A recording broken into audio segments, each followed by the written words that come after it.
Hello friends, welcome to celebrity kitchen.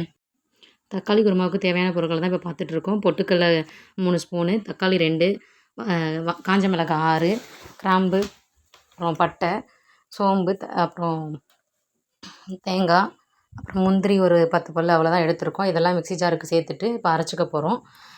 இதை தனியாக அரைச்சி எடுத்துகிட்டு வச்சுக்கணும். அதுக்கப்புறம் வதக்கிறதுக்கு தேவையானதை இப்போ பார்த்துக்கலாம்.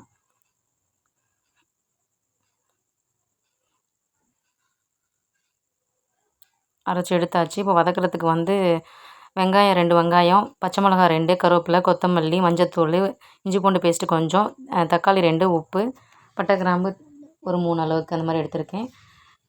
கல் காஞ்சதும் எண்ணெய் ஊற்றி கொஞ்சமாக 2-3 ஸ்பூன் அளவுக்கு எண்ணெய் ஊற்றிட்டு அதுக்கப்புறம் கடுகு போட்டுட்டு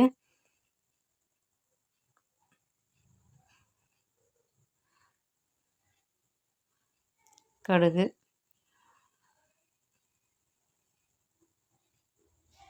அப்புறம் கருவேப்பிலை, அதுக்கப்புறம் பட்டை கிராம்பு, அப்புறம் பச்சை மிளகாய் 2, அப்புறம் 2 வெங்காயம் வெட்டி வச்சுருக்கிறத ஆட் பண்ணிக்கிறோம். இந்த வெங்காயம் நல்லா வதங்குற வரைக்கும் நல்லா வதக்கிட்டே இருக்கணும், கோல்டன் ப்ரௌன் ஆகிற வரைக்கும்.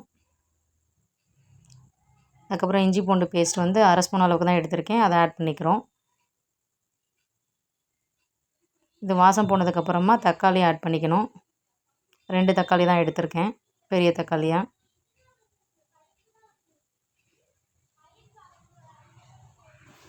அதுக்கப்புறம் உப்பு தேவையான அளவு எடுத்துக்கலாம்.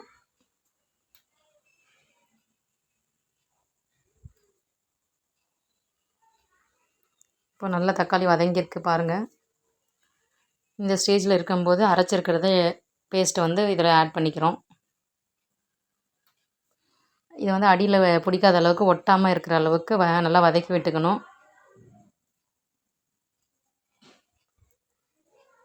அதுக்கப்புறம் மஞ்சத்தூள் 1/4 ஸ்பூன் அளவுக்கு எடுத்திருக்கேன், அதை ஆட் பண்ணிக்கிறோம். இதில்